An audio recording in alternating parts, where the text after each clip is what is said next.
Hey, let's do some fun math. Homestuck is a sci-fi comedy webcomic posted online serially between 2009 to 2016. In it, there is a parody alien race of humanoid trolls from another universe, which humorously mirrors our own universe to comedic extremes. Despite being from another universe, they're still dumb kids and knowing each other over the internet. It's a pretty good gag. During the introduction of this parody of bad alien world building, the author Andrew Hussey parroted in some terms that trolls use instead of human words for a lot of stuff as a joke, like wriggling day instead of birthday, respite block instead of bedroom, and think pan instead of brain. Karkat Vantas, a troll mirroring the protagonist of Homestuck, is said to have been born, well, celebrate his wriggling day, larval awakening, you get it, on the 12th bilunar perigee of the 6th dark season's equinox. It was 6 solar sweeps ago that he was given life.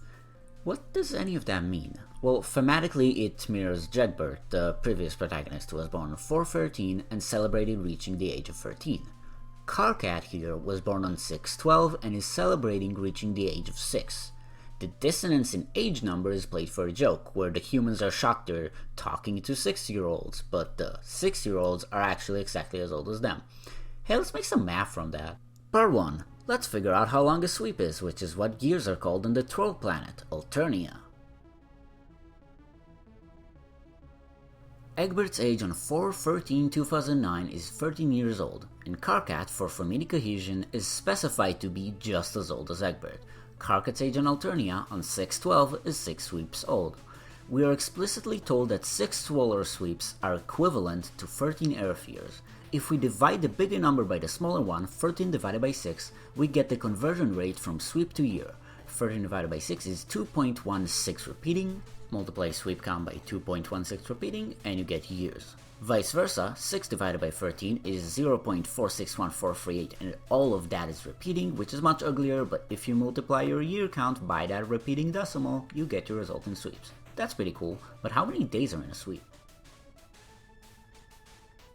Instead of trying to convert 365, let's use a total day count first.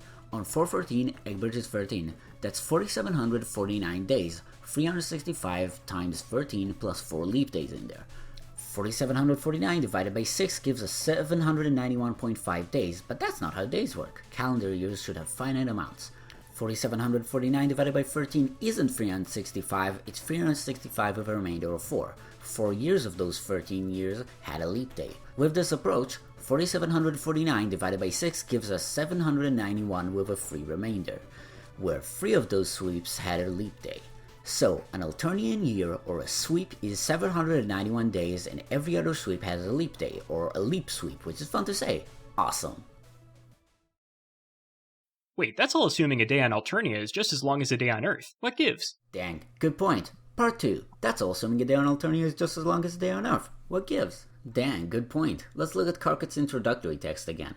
Today, the 12th bilunar perigee of the 6th dark season equinox is the day of this young troll's larval awakening, also known as his wriggling day. Okay, what do those words mean? Okay, bilunar. We don't know, but probably something related to Alternia's 2 or so moons. We can get into specifics later.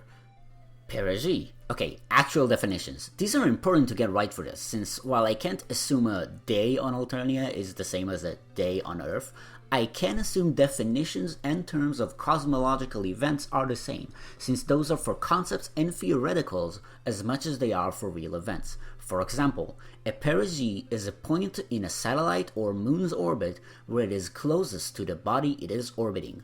While our moon has its own defined perigee, the concept of a perigee is global and applies to Alternia's moons, we just don't know how yet. Again, a perigee is a point in a moon's orbit where it is closest to the planet. This is also referred to in the text as today. Put a pin in that. 6th dark season. The trolls in Homestuck mostly don't go out during the day, since their sun is a red giant which blinds whoever glimpses it and is generally pretty serious business. In Homestuck, there's seasons labeled dim and dark, and nothing else, so I'm going to assume those are the only 2 season types of Alternia, dark and dim. The reason I'm confident in claiming there's only 2 season types is the next word, equinox. This is another universal concept. An equinox is a point where the sun crosses the equator during a year, and these happen twice a year on every planetoid body. These aren't the same across our solar system, but all the planets in it do have an equinox. It's a concept. And would you look at that? We can neatly divide the terminology into Alternian bullshit world-building words and universal terms and facts. How neat! We can start listing off universal facts and then labeling them in accordance to Alternia bullshit now. Two equinoxes, a very fun plural to say, divide every planet into two similarly lengthed halves of its orbit around its sun.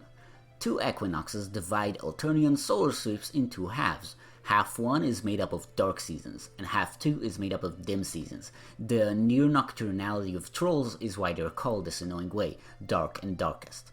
6 dark season and 2nd dim season imply there are multiple season-lengthened units within each half. These season units are all of yet undefined length. Also of undefined length is perigee, which would be marked whenever the moon is at a certain point in its orbit, which is labeled in a day-like manner despite its terminology being much more similar to months. Our moon reaches its perigee roughly once a month, not once a day. Man, this is a lot. Let's visualize this. There's sweeps, which are divided in two and contain dark and dim seasons, and textually either go up to this much. Within the dark seasons, we know there exist at least 12 perigees spread out in some manner or others, much like within the dim seasons, we know there exist at least 14 perigees. We don't know the subdivision of perigees per season, but that doesn't particularly matter. Using our distinction between scientific concepts and arbitrary terms, a perigee is a scientifically consistent unit, but a season is however the culture that uses that time unit decided it is. A perigee isn't necessarily a month even on Earth. However, we do have numbers to work with here. I believe, and this is a big assumption under which the rest of the video will pivot, and okay, I believe it's sensible to assume that seasons and perigees aren't arbitrarily numbered within the sweep, and are roughly constant units. What I mean is, I don't believe there's only 2 dim seasons while there are 6 dark seasons, assuming they take up half the year each. That means I will use the maximum of each type's amount as described in canon. So I believe it's fair to assume, for the rest of this video, that there are at least 6 seasons per equinox, and there are at least 14 perigees per equinox as well. We are now at 14 times 2 equals 28 perigees a sweep. Alright, up to here there have been no assumptions on unit lengths used in Alternia, just facts derived from definitions. Part 3. A lot of fucking numbers. Alright, so this is gonna get stupid, so buckle up. From this table containing the average, mean, speed of the moon of the Earth, let's put a pin in kilometers an hour and kilometers a day. Okay, now to some hard facts.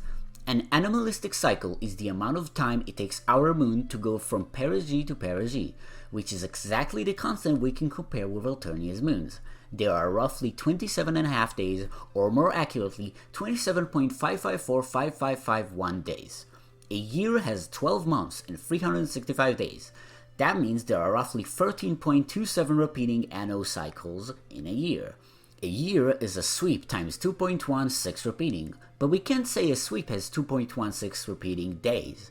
We can, however, use the number of perigees we assume it to have, which is at least 28. 365 divided by 27.5545551 is 13.24645067898, the amount of perigees in a year. 28 perigees divided by that number of Earth perigees would be our multiplier from anno cycle to perigee, 2.11377377535. That's the conversion rate for how many perigees at least fit in a sweep, in the ratio of anno cycles in a year. If we multiply the speed of our moon a day times the amount of days in an anno cycle, we will get the distance covered across that anomalistic cycle. 88,300.8 times 27.5545551 equals 2,433,089.25897. That's the distance the moon makes. If we apply the anno cycle to perigee multiplier, we get 5,143,000 0.2687 kilometers covered in a perigee, which remember on Alternia is pretty much the day unit. I think it's also fair to assume an hour and a second are also consistent on Alternia. We don't know how many hours are in an Alternia day, but we can assume that an hour is still an hour. Trolls mention hours all the time, and there's timers all over the place in the Troll universe that follow 60-second totals. Let's convert the length of an Enno cycle to a date system and then hours, so we don't get a date assumption, but we do get an hour estimate, giving us 27 days, 13 hours, and 18 minutes and 33.2 seconds. Using our multiplier, we get the Earth values of roughly 57 days, roughly 27 hours, roughly 38 minutes, and roughly 70 seconds. If we convert all that back to hours, we get pretty much 1,397 hours in a perigee, regardless of what a day is.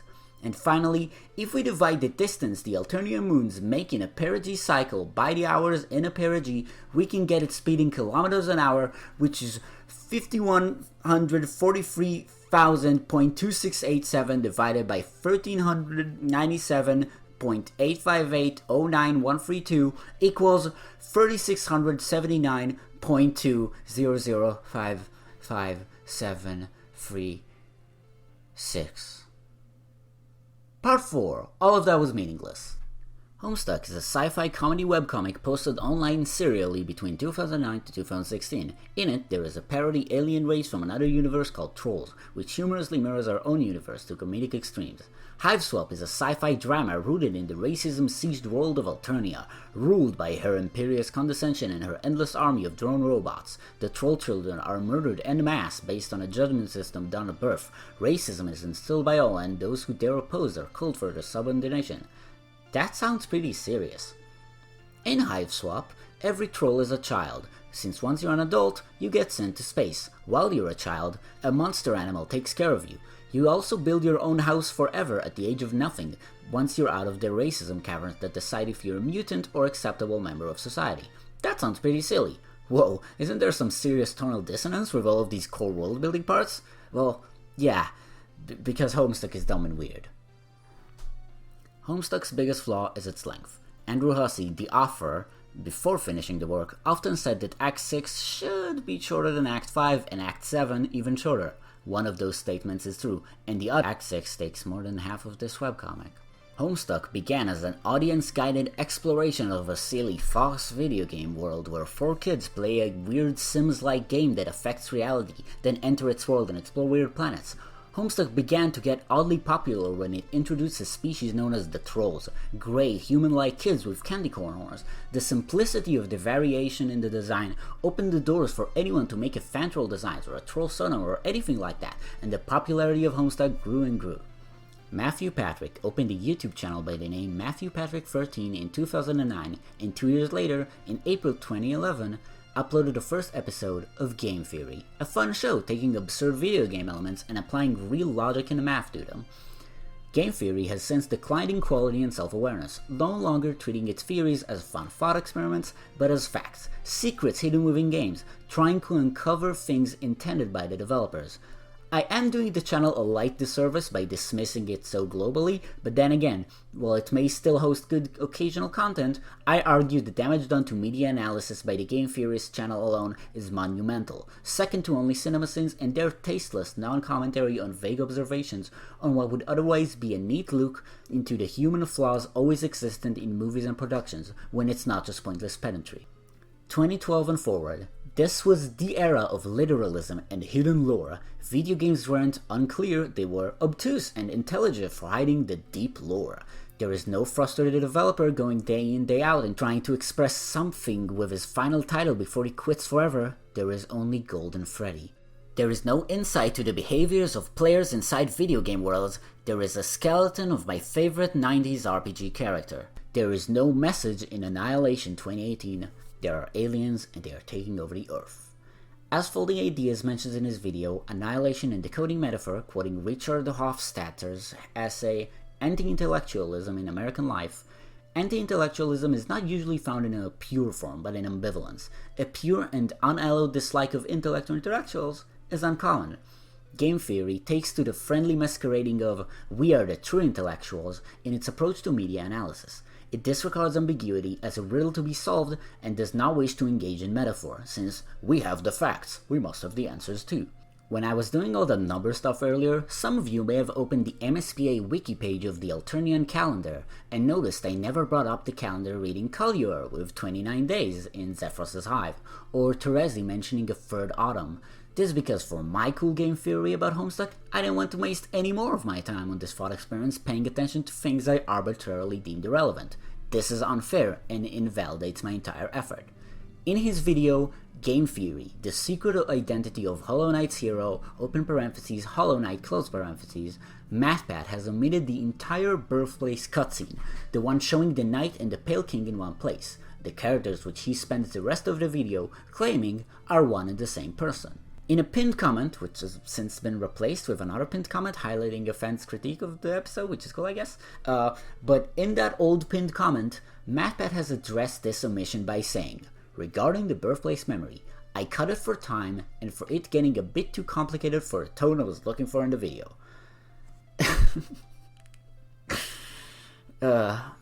I did the exact same thing with Hiveswap because none of this video mattered. This was a silly thought experiment resulting in nothing. I'm not brooding or not amused by the fact I didn't get any interesting result. Of course I didn't. The last part of the math section was a critical miscalculation. I just multiplied two somethings by the same factor and then divided them, getting the same ratio of the original somethings. I went in a circle, but my point remains. It's fun. It's fun to play around with values thrown around by some chump writing his webcomic in 2010. It's funny. It's entertaining. The comic is funny. I like Alternia because it's a simple bad joke collection that I enjoy. Look at all these wacky aliens. They hate fashion, go out during the day, but troll vampires are only out during the day. What a great strawman parody of bad alien world building. It's funny. It's funny. Act 6 of Homestuck, specifically the later parts, after getting too much attention from fans who want to see every favorite character at all times, tries taking the reality of funny rainbow racism world too seriously, falls on its face and gives us nothing. The Condas is stupid, but Forrest is horrible. The character writing fails to remain in the abstract and engages in hyperliteralism itself. With Bro and Dave's introduction, it's not impossible to imagine Bro as just a stand-in for the most notable figure in Dave's social life while at home. Bro is his coolness inspiration, and for narrative efficiency, he's the only other Strider shown. To escalate the joke and remain narratively efficient, this holds up until a step too far into literalism leads Bro to literally be canonized as the only man who raised Dave Strider. This was then retroactively deemed as a traumatic life experience and led to many tasteless, worthless monologues on the roof of the lands of Tombs and Krypton. The audience is supposed to take Bro throwing baby Dave on the roof and Dave circling back and landing back on Bro's head as a literal event. The comic loses its touch with comedy, engages in over-literalism, and takes way too long to finish. I love Homestuck. It's fascinating. Every aspect of it is interesting to think about in some way. Why does nobody talk about the visuals in Homestuck on YouTube? Why do people care so much about the fandom? Why isn't there a Game Theory video about Alternian's moons? I don't understand the following behind Homestuck, and neither did Andrew Hussey. And you, the viewer, can do better when analyzing media. Pfeffrey got the fucking shaft, man.